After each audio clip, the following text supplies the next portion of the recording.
ரொம்ப சந்தோஷமா இருக்கு உங்க எல்லாரையும் பார்க்கறது. ஒரு இந்த மாதிரி ஒரு விழாவில் தான் வந்து செல்வியை ஃபர்ஸ்ட் நான் பார்த்தேன். ரொம்ப வந்து பார்த்த உடனே ஃபர்ஸ்ட் இதுலேயே வந்து ரொம்ப சாஃப்டாக பேசி ரொம்ப சிரிச்ச முகத்தோட, சரி நான் நினச்சிக்கிட்டேன் நான் சீஃப் கெஸ்ட் இல்லையா தான் வந்து பேசுவாங்க. அவங்க அங்கே இருக்கிற அத்தனை பேர்கிட்டையும் அதே மாதிரி பேசினாங்க. அடுத்த நாளே இன்னொரு ப்ரோக்ராமில் மீட் பண்ணுற மாதிரி இருந்தது. அழகான ஒரு கவிதை எழுதி என்னோட ஃபோட்டோவை வந்து சோஷியல் மீடியாவிலேருந்து எடுத்து ஒரு ஃப்ரேம் பண்ணி கொண்டு வந்து கொடுத்தாங்க. அது ரொம்ப எனக்கு ஹார்ட் டச்சாக இருந்தது. அதில் வந்து என் பையனை பற்றி எழுதியிருந்தேன், அதனால எனக்கு ரொம்பவே ஸ்பெஷல். அது என் வீட்டில் நான் மாட்டி வச்சுருக்கேன். ஸோ செல்வியை பற்றி சொல்லணும் அப்படின்னா, பார்த்த உடனே எல்லாருக்குமே பிடிக்கக்கூடிய இது ஃபர்ஸ்ட் கண்டிஷன். அவங்க சொன்னது என்னன்னா, மேம் என்னோட ப்ரோக்ராமில் நீங்கள் பேசும்போது தயவுசெய்து என்னை பற்றி பேசாதீங்க, உங்களுக்கு ஒரு தனி டாபிக் தர அதை பற்றி பேசுங்க. நான் அதெல்லாம் அழிச்சிட்டேன். ஸோ செல்வியை பார்த்த உடனே ரொம்ப நேர்த்தியான உடை உடுத்தி ரொம்ப தெளிவான பேச்சு, என்ன பண்ண போகிறோம் அப்படிங்கிற விஷயத்தில் ரொம்ப ஸ்ட்ராங்காக இருந்தாங்க, ரொம்ப தெளிவாக இருந்தாங்க. ஸோ அதுலேயே எனக்கு ரொம்ப பிடிச்சது.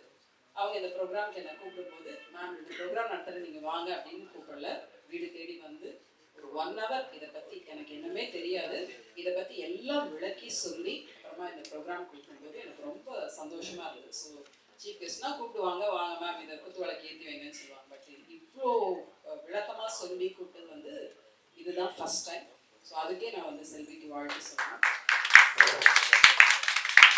செல்வியோடு சேர்ந்து ஃப்ரெண்ட்ஸ் ஆகி நீங்கள்லாம் சேர்ந்து பயணிக்கிறது எனக்கு ரொம்ப சந்தோஷம். ஏன்னா ஃப்ரெண்ட்ஸ்னா ஒரு சினிமா போகிறது, ட்ராமா போகிறது, உட்காந்து வம்படிக்கிறது, பேசுறது, அது மட்டும் இல்லை.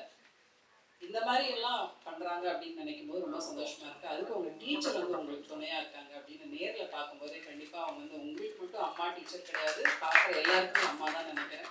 Thank you so much. ஒரு பெண் பிஸ்னஸ் பண்ணுறா அப்படின்னா, ஒரு பெண் பிஸ்னஸ் பண்ணுறாங்கிறது என்ன தனியாக சொல்லணும், எல்லாரும் தானே பிஸ்னஸ் பண்ணுறாங்க, ஏன் பெண் மட்டும் பிஸ்னஸ் பண்ணுறான்னு தனியாக சொல்கிறோம் அப்படின்னா கண்டிப்பாக அது தனியாக தான் சொல்லியாகும். ஏன்னா ஒரு பெண் தான் குடும்பத்தை வழி நடத்திட்டு போகிறாங்க. மேம் இப்படி சொல்லி சொல்லி தான் காலங்காலமாக பெண்ணை வீட்டுக்குள்ளேயே அடக்கி ஒடுக்கி உட்கார வச்சுருக்கீங்க. இல்லை, அதுதான் உண்மை. பெண்ணால் மட்டும்தான் அந்த குடும்பத்தை முன்னெடுத்துட்டு போக முடியும். ஒரு ஆண் இருக்காரு, சம்பாதிக்கிறாரு, அவரும் குடும்பத்தை முன்னெடுத்துட்டு போகிறாரு. ஆனால் அது ரொம்பவே கம்மியான விஷயம்தான். ஒரு பெண்ணால் மட்டும்தான் அந்த குடும்பத்தை முன்னெடுத்துட்டு போக முடியும். ஏன் அப்படின்னு கேட்டால், ஒரு அம்மா ஒரு குழந்தைக்கு என்னெல்லாம் சொல்ல முடியும், என்னெல்லாம் கற்றுக் கொடுக்க முடியும், நம்முடைய பாரம்பரியத்தை, நம்முடைய பழக்க வழக்கங்களை ஒரு அம்மாவால், ஒரு பெண்ணாக இருந்து தான் அதை எடுத்துகிட்டு போக முடியும். இப்போ எல்லாமே வந்து நிறைய நம்ம பிஸ்னஸ் பண்ணுறோம், வெளியில் போகிறோம் வரோங்கிறது இது டைலேட் ஆகி ரொம்ப கம்மி ஆயிடுச்சு. அந்த அம்மாங்கிற பாண்டு, அந்த பெண்ணுங்கிற பாண்டு கண்டிப்பாக குடும்பத்தில் இருக்கணும். பெண் வந்து சாதாரண விஷயம் கிடையாது. இப்போ ஒரு ஆண் பெண் வீட்டில் இருக்காங்க அப்படின்னா கம்யூனிகேஷன் அப்படிங்கிறது ரொம்ப ரொம்ப முக்கியம். பெண் எப்படி கம்யூனிகேட் பண்ணுவாங்க? ஒரு ஆண் வீட்டில் இருக்காங்க, பெண்ணோட வீட்டில் இருக்கிற சில பேர் அவங்களுக்கு பிடிக்கல அப்படின்னா பெண் என்ன பண்ணுவா? அண்ணனை பிடிக்கல, மச்சானை பிடிக்கல அப்படின்னா பெண் என்ன பண்ணுவா? இந்த ப்ரோக்ராம் நீங்கள் வர வேண்டாங்க, அண்ணன் இருக்கான், பார்த்துக்கலாம், நம்ம எப்படியே அட்ஜஸ்ட் பண்ணி போய்க்கலாம் அப்படின்னு சொல்லிட்டு இவர் கெத்தா வீட்டிலே உட்காந்துருவாரு. ஆனால் பெண்ணுக்கு ஆண் வீட்டில் இருக்கிற அத்தையை பிடிக்கல, சித்தியை பிடிக்கல, மாமாவை பிடிக்கலன்னா சொல்ல முடியுமா? இல்லை இன்னைக்கு வந்து அவருக்கு வேலை இருக்குது வர முடியாதுன்னு ஆண் வந்து சொல்ல முடியுமா? ஆனால் பெண் என்ன பண்ணுவா? அதே அத்தைக்கு முதல்ல திட்டிகிட்டே இருப்பா, ஆனால் நேரில் பார்த்தோன்னே அத்தை ஐயோ எப்படி இருக்கீங்க அத்தை, உங்களுக்காக தான் அத்தை இந்த புடவை வாங்கிட்டு வந்தேன்.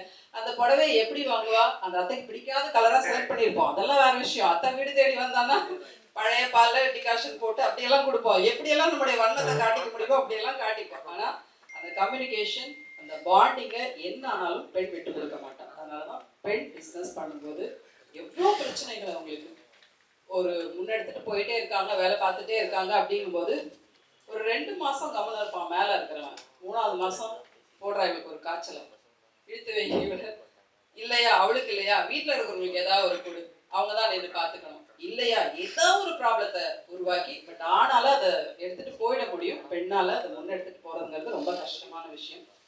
இந்த விஷயத்தில் இந்த மாதிரி ஒரு ஷீ பிரணவா அப்படின்னு ஒரு சோஷியல் இந்த மாதிரி ஒரு இதை ஆரம்பித்து எல்லாருக்குமே நான் சப்போர்ட் பண்ணுறேன்னு செல்வி சொல்லும்போது ரொம்ப சந்தோஷமாக இருந்தது. அதுவுமே வந்து நிறையா நான் பார்த்துருக்கேன், நிறையா இந்த மாதிரி பிஸ்னஸ் இதெல்லாம் இருக்குது, குரூப்ஸ் எல்லாமே இருக்குது. அந்த குரூப்பில் போனால் நிறைய பேர் இருப்பாங்க. நமக்கான டைம் ரொம்ப கம்மியாக தான் கிடைக்கும். நம்ம டைமு அவங்களையும் நம்ம பார்த்துக்கணும், நம்ம டைம் நம்ம என்ன பண்ணுறோங்கிறதையும் சொல்கிறது அப்படிங்கிறது ரொம்ப கம்மியான டைம் தான் இருக்கும். பட் செல்வி வந்து கம்ப்ளீட்டாக எல்லாருக்குமே நீங்க சொன்ன மாதிரி 5 பேரும் சேர்ந்து உங்களால் முடியலையா, உங்களுக்கு மனசு கஷ்டமாக இருக்கா, நான் ஹீல் பண்ணி தரேன், நீங்கள் வரீங்க.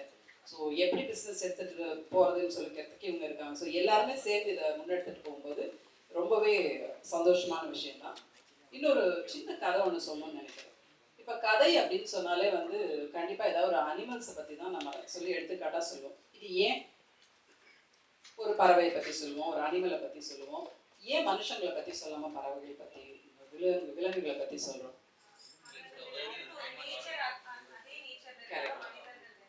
அந்த விலங்கு என்ன ஆனாலும் தன்னுடைய நேச்சரை மாற்றிக்கவே மாற்றிக்காது. ஆனால் மனிதர்கள் அப்படி இல்லை, நேரத்துக்கு தகுந்த மாதிரி அவங்களுடைய இதை மாற்றிக்கோங்க. அதனால ஸோ நீங்கள்லாம் பிஸ்னஸ் பண்ண ஆரம்பிச்சிட்டீங்க, நிறைய காசிப்ஸ் வரும். வீட்டில் இருக்கிறவங்க சொல்லுவாங்க நான் உங்களுக்கு சப்போர்ட் பண்ணுறேன் அப்படின்னு. கண்டிப்பாக சப்போர்ட் பண்ணுவாங்க, இல்லைன்னு நான் சொல்லலை.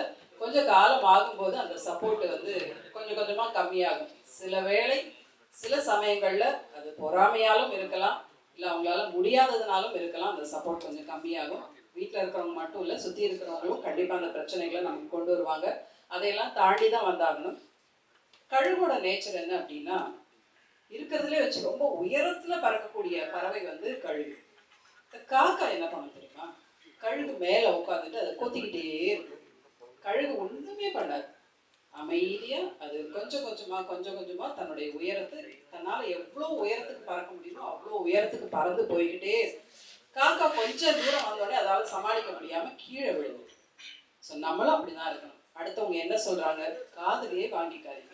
காதில் வாங்கிக்காமலாம் இருக்க முடியாது, மனசு கஷ்டமாக தான் இருக்குது. ஏதாவது ஒன்று சொல்லுவாங்க, இவங்க இப்படி ட்ரெஸ் பண்ணிட்டு போகிறாங்க, இவங்க பாருங்க குழந்தைங்களை பார்த்துக்கிறதே இல்லை, என்ன வேணால் சொல்லிட்டு போகட்டும். பட் நமக்கு என்ன பண்ணணுங்கிற தெளிவு நம்மக்கிட்ட இருக்குது.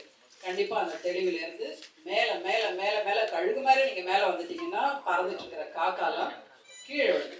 நம்ம கண்டிப்பாக முன்னுக்கு வரோம். கம்யூனிகேஷனில் இன்னும் ரொம்ப முக்கியமான விஷயம் என்ன அப்படின்னா, டீச்சருக்கு தெரியும், என்னுடைய தமிழ் டீச்சர் வந்து எனக்கு சொல்லி கொடுக்கும்போது இதை படிங்க அப்படின்னு போர்டில் வந்து ஒரு எழுதினாங்க. சுக்குமி லகுதி பிலி அப்படின்னு இருந்தது. சுக்குமி லகுதி பிலி அப்படின்னா சுக்கு விலகு திப்பிலி அப்படிங்கிறத தனித்தனியாக நீங்கள் பிரித்து படிக்கணும். இந்த பிரித்து படித்தாதான் கேட்குறவங்களுக்கு அது நல்லா இருக்கும், தெளிவாக தெரியும், தெளிவாக புரியும் அப்படின்னு. ஸோ அந்த கம்யூனிகேஷனுங்கிறது ரொம்ப ரொம்ப முக்கியம் நம்ம பிஸ்னஸை பொறுத்த வரைக்கும். நான் பிஸ்னஸ் பண்ணிகிட்ருக்கேன், இந்த மாதிரி இருக்கேன் அப்படி சொல்கிறது எப்படி இருக்குது.